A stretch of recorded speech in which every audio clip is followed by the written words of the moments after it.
مولا مولا۔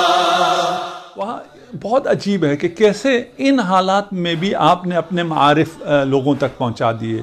وہاں امام کے اوپر اتنی سخت نگرانی تھی کہ اگر کوئی سوال کرتا بھی پایا جاتا تو اس کو بھی دیوار میں چن دیا جاتا تھا، اس کا بھی سر اتار دیا جاتا تھا کہ تو نے انہیں کیسے پہچانا، تو نے ان کو پہچانا اور ان کو پہچان کے سوال کیا، اس کا مطلب یہ ہے کہ تو ان کے شیعوں میں سے ہے، اور شیعہ کے لیے حق حیات نہیں تھا۔ ہم نے بھی ایسے دور کچھ ٹریل دیکھے ہیں، کچھ عرصہ ہمارے ہاں بھی گزرا ہے کہ جہاں پر، اور ابھی بھی کچھ ملکوں میں یہ صورتحال ہے کہ وہاں تشیع جرم ہے، محبت اہل بیت جرم ہے، وہ محبت جو اجر رسالت ہے وہ جرم ہے، اور اسی جرم میں ان کو مار دیا جاتا ہے۔ وہاں دیکھیے ایک شخص ہے اور آپ کے پاس آتا ہے، آپ کی حکمت ہے کہ ہارون کا وزیر اعظم بھی آپ کا ہے اور بہت سے اور لوگ بھی آپ کے ہیں، اور آپ ان کی حفاظت بھی کرتے ہیں، ضمانت جب دیتے ہیں۔ اسی لیے علی ابن یقطین جب آپ کی خدمت میں آیا اور وضو کا پوچھا تو آپ نے ان کو وضو کی تعلیم دی، اور وہ جو تعلیم تھی وہ آپ نے اپنے مطابق نہیں تھی بلکہ اہل سنت کے مطابق تھی۔ اس نے پوچھا کہ یہ طریقہ ہے؟ کہا ہاں، تم اسی طرح آئندہ سے وضو کیا کرو۔ ہارون کو مخبری ہوتی ہے اور کہا جاتا ہے کہ یہ علی ابن یقطین شیعہ ہے۔ اس نے کہا کوئی دلیل دو۔ کہا یہ جب نماز پڑھے گا تو ہم لوگ چھپ کے دیکھتے ہیں یہ وضو کرے گا، اور یہ سنیوں کا وضو نہیں کرتا، یہ اہل سنت والی وضو نہیں کرتا، یہ شیعوں والی وضو کرے گا۔ اور وہ چھپ کر جب جاسوسوں نے دیکھا کہ علی ابن یقطین جو ہے وہ اہل سنت طرز پر وضو کر رہے ہیں، اور ہارون نے اس شخص کو جس نے شکایت دی تھی اس کو سزا دی، علی ابن یقطین بچ گئے۔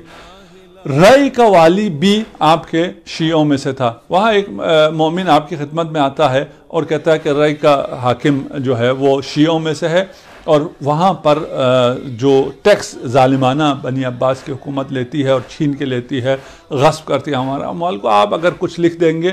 تو امام نے ایک دو جملے چھوٹے سے لکھ کے دیے کہ ان للہ جنت من جنانہ، اللہ کی جنات میں سے ایک خوبصورت جنت ہے، لا يدخلها الا من، اس جنت میں داخل نہیں ہو سکے گا تین افراد کے علاوہ، ایک وہ ہے جس نے کسی کی مدد کی ہو۔ پہلا شخص جو من اعانا، جو کسی شخص کی مدد کرے یا کسی مصیبت زدہ کی مصیبت کو دور کرے یا کسی مضطر کی داد رسی کرے۔ یہ تین لوگ ہیں جو کہ اس جنت میں، جو خدا کی خاص خوبصورت جنت ہے، اس میں یہ لوگ جا سکتے ہیں۔ وَهَذَا أَخُوكَ، یہ جو خط لے کے آ رہا ہے یہ تیرا بھائی ہے۔ یہ جاتا ہے، یہ خط دیتا ہے، وہ حاکم اس خط کو چومتا ہے، والی رائے، اور اس کے کام کو انجام دیتا ہے۔